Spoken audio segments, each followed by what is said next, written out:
ওরে বাবারে, ভূতই তো দিন দুপুরে আমার সাথে দৌড়ে পারবে না, নে এবার খেতে দৌড় হবে।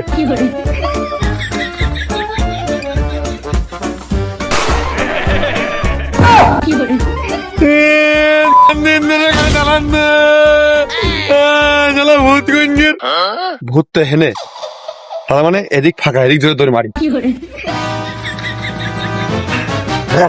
ভূত মেলা বিষয় গেছে, তখন আমার সাথে পারবে না। কি আমি মনে হচ্ছে যে তখন দৌড়াচ্ছি, খালি এক পথে দৌড়াচ্ছি মনে হচ্ছে।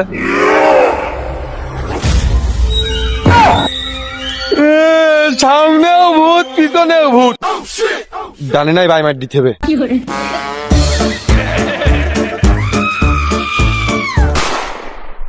সম্মানীয় উপস্থিতি ও পাড়ার মুরব্বী সহ ভাই ভাগা চাচা ভাইস্তেরা, তোমাদের সকলকে যে কারণে আজকে সকালবেলা এই স্থানে ডাকা, তার কারণ হচ্ছে যে সবাই কম বেশি ফিরে আসি। বর্তমান জায়গার চাষ আবার ধান পান লাগানো শেষ, আবার অনেকেই এই ছুটি ছাটা পাইছি, বিভিন্ন কায়দায় দেখছি সবাই ঘুরে ঘুরে বেড়াচ্ছে, গা ভাসিয়ে বেড়াচ্ছে, বোঝা যাচ্ছে সবাই শরীর একখান তেল তেল ভাব, পকেটের অবস্থা করি ভালো। দেখুন, আমাদের এই ঐতিহ্য, আমাদের বার্ষিক বনভোজনের টাইম কিন্তু অলরেডি চলে এসেছে। এই আমাদের পাড়ার এই বার্ষিক বনভোজনের গুরুত্ব কিন্তু অপরিসীম। আমরা এই বনভোজনে যাই বলে যারা যাইতে পারে না তারা ভাবে আমরা বিভিন্ন জায়গায় ঘুরতে যাই, কি হাতির দাঁত না দেখে আসি, কিন্তু আমরা যাই আসলে না খেয়ে থাকি, না ঘুমিয়ে থাকি, বিভিন্ন তাপ জ্বালা, কিন্তু তারপরেও এটা কিন্তু আমাদের একটা ঐতিহ্য। বার্ষিক বনভোজনের গুরুত্ব আমাদের অপরিসীম। এই বনভোজনে যদি আমরা না যাই তাহলে বিশ্ব বাজারে পর্যটকদের অবস্থা খুব খারাপ হতে পারে, এই পর্যটন সামগ্রীর যে ব্যবস্থাপনা সেটা পিছিয়ে যেতে পারে এবং বিশ্ব অর্থনীতিতে বিরাট একটা প্রভাব পড়তে পারে। সুতরাং আমাদের কিন্তু এই বার্ষিক বনভোজনের গুরুত্ব অপরিসীম। তো আমরা বনভোজনে অলরেডি চলে যেতে যাচ্ছি, আমরা অলরেডি নাম টাম লিখে ফেলে দিয়েছি। ও আমার না জানিয়েই ও আসলে কাছে টেস্ট মারিছিস, একটা বদ বুদ্ধি করেছিস। কুরবান চা, বদ বুদ্ধি আর সৎ বুদ্ধি কি? যেতে হলে যেতে হবে, ভ্যান ভ্যান করছে এখানে।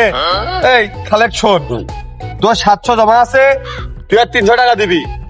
আর এই যে কাশেম মোদি কিন্তু 2 কিস্তি বাদ দিল, তুই দিবি হচ্ছে 800 টাকা। রিজাউল ভাই দেবে হচ্ছে 600 দিলে তোমার ক্লোজ। আর কুরবান স্যার, তোমার সংসার ধর্ম পরিস্থিতি অবস্থা সব ভালো আছে, তুমি একবারে চাষের মুখের দিক তাকিয়ে আমাদের মুখের দিক তাকিয়ে 1500 টাকা দিয়ে দিয়ে। কেন কেন তা হবে কেন? আমি কেন 1500 দেবো? হ্যাঁ কুরবান স্যার, বোঝো না, ওই জায়গায় যাই তোমার তো কোনো খরচ নেই, তুমি তো খালি চাষের জন্য 20 টাকা দেখান সামগ্রীর মালা ধরা, আর একটা খরচ করতে চাও না। এখন এক জায়গায় আসছি, লাল পানির ব্যবস্থা করতে হবে না, একটা এক্সট্রা টাকার দরকার আছে না, এই জন্য তুমি 1500। আমার হাতের অবস্থা বেশি একটা সুবিধের না, আমার মনে হয় এবার আর জোয়া হবে না রে।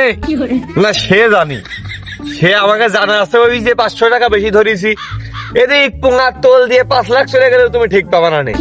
চাষির যে একদিন ঘিরেটাই নিয়ে গেলে তোমার একেবারে খুঁতেন ফাঁকা হয়ে যায়, তাও তোমার চোখে পড়বে না। ওই যে ভাইস্তারা 500 টাকা চাইছে, কত তা হবে রে, তোর 500 কমাই দিয়া, ওরে ভাইস্তে ডেটা কই দে। না ভাইস্তে, তুই বিশ্বাস কর, ইয়ার 1500 টাকায় আছে, তুগার দেবো 1000, আর 500 হলে যে হাত খরচ করবো। যদি এরকম হয় তাহলে এক চাপে তাহলে ডেট ফেলে দে, 2 দিন গ্রুপ কেটে আসি, 500 1000 হয়ে যাচ্ছে দে। আমার একটা কথা আছে, ওই প্রত্যেকবার ওই কোড়াই ধোয়া টাকা দিয়ে আমি তোমাকে সাথে পিকনিকে যাই, আর তোমরা এই বনভোজনের নাম করে নিয়ে যাও খালে বিলি সমুদ্র সৈকতে, ও আমি দেখবো না। আমি ডিরেক্ট এবার ওই বনে যেতে চাই, যাইয়ে বাঘ সিংহ সব সরাসরি সামনে আমি দেখতে চাই। সহমত, আমি সহমত, এই কাশেমের কথাই আমি একমত।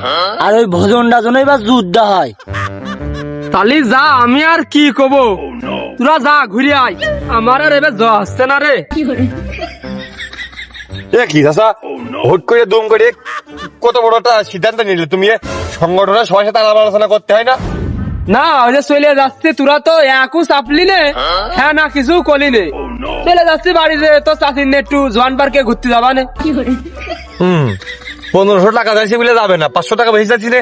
চাষির নিয়ে জোহানে গেলে চাষিদের 700 টাকার খালি মেকআপই করবে না, সেই হিসেব কাজ করতেন না। চাচা ও নাটক আর তাল ভাঙা করে না, ও বাল, আমরা বুঝি তোমার সাথে চলতে চলতে আমাদেরও জ্ঞান বুদ্ধি হয়েছে। দাও তুমি 1000 দাও দিনি।